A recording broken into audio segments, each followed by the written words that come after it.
आज supreme court ने पुराने 500 और 1000 के नोट बंद करने के फैसले पर मोदी सरकार से तीखे सवाल किए। अदालत ने पूछा कि जब आम लोगों को 2000 रुपए नहीं मिल पा रहे हैं तो ऐसे में कुछ लोगों के पास लाखों के नए नोट कैसे निकल रहे हैं। जवाब में सरकार ने इसे बैंक वालों की मिली भगत बताया। सुप्रीम कोर्ट ने नोटबंदी के फैसले को चुनौती देने वाली याचिकाओं पर सुनवाई के दौरान मोदी सरकार से तीखे सवाल पूछे। सुप्रीम कोर्ट ने कहा कि आम जनता को कुछ हजार रुपए नहीं मिल रहे, जबकि कुछ लोगों के पास करोड़ों रुपए निकल रहे हैं। ये कैसे हो रहा है? इस पर सरकार का पक्ष रख रहे अटॉर्नी जनरल ने कहा कि इसमें बैंक मैनेजरों और कर्मचारियों की मिलीभगत सामने आई है। उन्हें गिरफ्तार भी किया गया है। एक्सिस बैंक के 2 मैनेजर भी इसी सिलसिले में गिरफ्तार हुए हैं। सुप्रीम कोर्ट ने मोदी सरकार के वकील से पूछा कि किसको कितने पैसे देने हैं, क्या इसकी कोई पॉलिसी है? अगर आप नई करेंसी दे पा रहे हैं तो कम से कम महत्वपूर्ण जगहों पर पुरानी करेंसी चलने दे सकते हैं।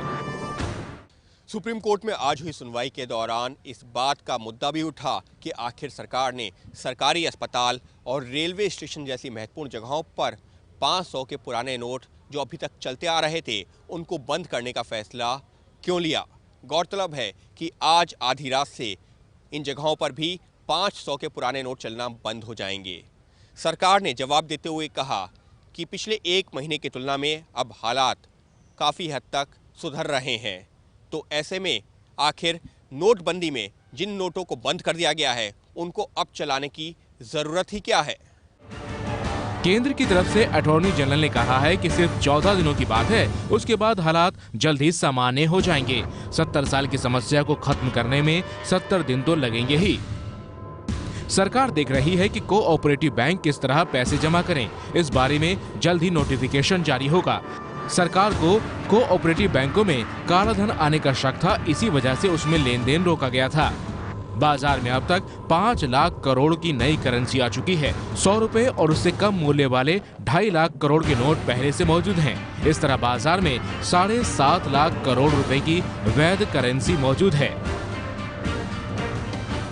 सुप्रीम कोर्ट में हुई सुनवाई के दौरान खुद कोर्ट ने और विरोधी पक्ष के वकीलों ने भी सरकारी वकील यानी कि अटॉर्नी जनरल से 1-2 बार नहीं बल्कि कई बार पूछा कि ऐसे हालात कब तक बने रहेंगे, जिस पर अटॉर्नी जनरल ने कहा कि बस 14 दिन की बात और है।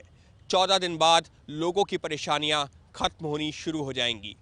इस सब के बीच में सवाल यही उठता है कि क्या आने वाले नए साल में लोगों की परेशानियां वाकई में कम हो जाएंगी। सुप्रीम कोर्ट की सुनवाई में नोटबंदी के दौरान 96 लोगों की मौत का मुद्दा भी उठा। एक वकील ने डिजिटल ट्रांजैक्शन की सुरक्षा का मुद्दा भी उठाया। कोर्ट ने कहा कि उसने सभी पक्षों की दलीलें सुन ली हैं और सबको ध्यान में रखकर अंतरिम आदेश जारी किया जाएगा। संवाददाता अंकित गुप्ता की रिपोर्ट।